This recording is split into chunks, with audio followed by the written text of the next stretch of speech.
Hello, everyone. Meteorologist Hutch Johnson joining you after a very long Wednesday. That's right, wind and snow blustery across the region. We still have wind. There's still blowing snow and some light bands of snow out there, but the brunt of the system is shifting off to the east. Your forecast begins right now. Now, a Hutch's weather update with Chief Meteorologist Hutch Johnson, brought to you by Robert Gibb and Sons.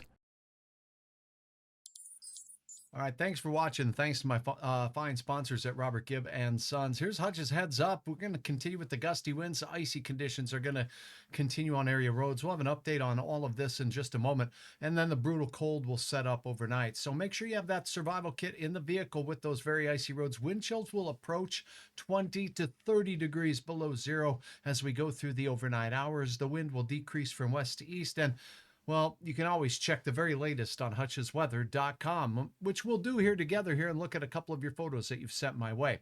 Now, a couple of things we're going to take a look at first is that hour by hour forecast to get you going as we head into the overnight hours. When is this wind going to stop and what's coming up next? Well, let's start with a look at the northern plains here. As you see, the isobars are closest together across the valley and Minnesota.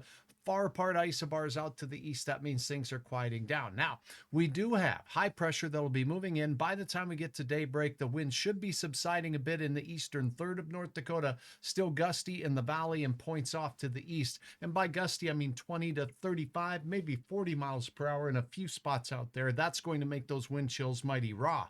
Out to the west, we have some warm frontal air making its way in. That's right, warm air is going to try to punch back in. It will have no luck here in the valley. High pressure over us will keep skies pretty clear for most of the area, but we will have some building clouds to the west as winds from the south will cause warmer air to overrun the top of our colder air here. So here's a look at what we have as far as our temperatures go first thing in the morning. Then we're going to look a little bit farther out, shall we?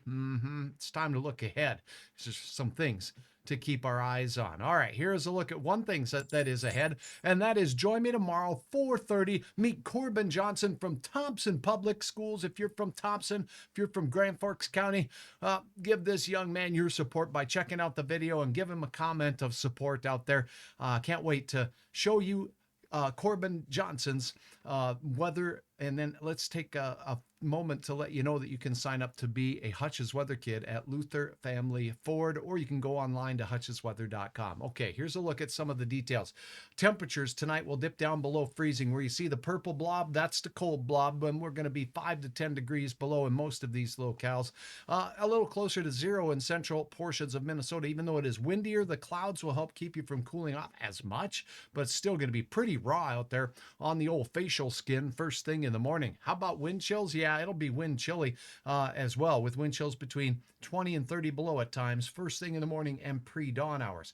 7 degrees will be your afternoon temperature. We're not going to warm up much through the morning hours. Then in the afternoon, it starts nudging up, and it will continue rising. That's why Hutch has the up arrow here as we go into the overnight hours. 6 in Grand Forks, rising overnight. 5 in Devil's Lake, rising overnight. And it does look like temperatures in Minnesota will be a little bit longer to respond to that rise during the overnight hours. And I do have a chance for some flakes of snow out west where the warm air punches in over the top of the colder air. There's a little lift that goes on there, and there's a little chance for some light accumulating snow along that warm front boundary. Here's a look at your planning forecast as we go through. Oh, there is the snowman out there. Smiles. Missing the smile. Maybe you don't like the wind chill either. I don't know, but 20 below or so for many bus stop riders first thing in the morning. Keep that in mind. It's going to be a stocking cap weather for sure. Planning forecast looks like this. And then we're going to look ahead at this system real quick and compare a couple models. First and foremost, rising temperatures into your Thursday night. We will have a chance for some spotty flurries of snow as a Friday clipper rides into northeastern Minnesota. Most of us don't have any problems from that. Temperatures rising into the 20s. This time of the year, though, when we do get a warm up like that, we can see some renegade flakes forming, warm front type flakes. I'll keep my eyes on for that. I don't see much on the models showing up here. Now, as we take a look at Saturday, there's clipper number 1. This one will impact our northern counties as we go through the weekend. Look at these temperatures, low to mid 30s as we really warm it up. Then on Sunday, clipper number 2 will bring a mix of precipitation up north because we're so warm. Could be some icy roads out there. Monday, I was talking about a Colorado low. Models today starting to advertise that takes a southern track, but a clipper will impact our region, and there could be some measurable snow. That system will take away those 30s and return us back to sub-average temperatures for this time of the year, with falling temperatures into your midweek forecast. So let's take a look at what we have going on right now across the area. We're going to start with temperatures. Hoo-wee, it's cold out there and those wind chills as well. Let's show you what we have going on. As we see, temperatures are falling here. Oops, I got to click a button here so you can see it. Temperatures are falling into the single digits already. In Park Rapids 1, we have 1 degree out here in and around that Ada and Monoman area. And look at Foston, 1 degree. Roseau, 5. Pembina, 7. And it's 0 in Belcourt. Langdon, Walhalla, your temperatures are mighty chill as well, with Belcourt at 0 degrees. So it's cold already, with the coldest of the year up in parts of southern Manitoba and Saskatchewan. Here's a look at your, let's take a look at those wind chills, shall we? It is mighty unbalmy out there, with wind chills already in the 23 to 25 below category up along that Belcourt area up in towards Walhalla. So that's where we're going to see some of the coldest wind chills in the early overnight. But look at Fargo. It's no picnic here. Look at Fergus Falls and Detroit Lakes. Because of the increased wind speeds, it feels like 20 below out there. I can tell you that much. How much snow fell for you? Well, did you dare measure it? It's really hard.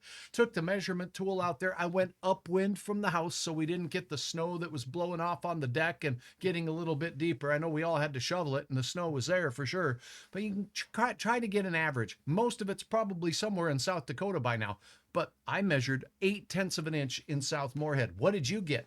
That's a look at what we got here. Now, as we take a look at your forecast, let's go right now to the extended forecast. I talked briefly about that Colorado low and the train of Alberta clippers that'll be heading our way. Let's take one look at the Euro, one look at the American model, and I'll let you know they don't agree. Here is the latest from the European model. Cold high pressure keeps us cold. South winds warm things back up as we head into Thursday and Friday. Here's Clipper 1 impacting northern Minnesota and eastern Minnesota. That's it. Most of us will enjoy a nice warm up as we close out the work week. Then, as we head into Saturday, the warm air returns and continues. Here comes the evidence of another clipper rolling its way out of parts of the prairies of Canada.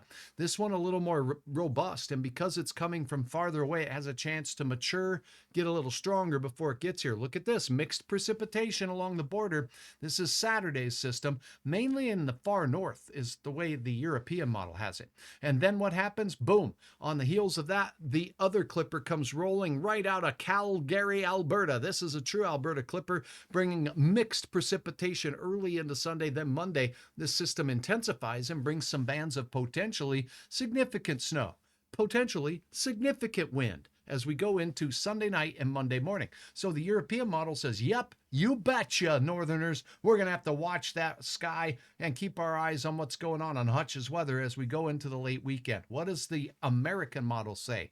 Well, here we go. Clipper 1, let me get back to the timeline on Friday. Here it is. Clipper 1 going through right here into Saturday morning. Then that's out of here. Then the more robust system works its way through. Big time warm up on the American model here as we go into Saturday. And then here comes the second wave on Sunday. They look fairly similar this time as we take a look through, though. Look at the track of this a little farther south, meaning a better chance of some more significant snow for the northern half of Minnesota. And on the backside, wrap around cold air and snow and bands of snow that will continue into our Monday. Impacts will be mainly felt for most of our area as we go late Sunday night into Monday, the way the timing looks on both of these models. Several inches will be possible. That's over 3. We'll just have to see if the models keep changing as we go through.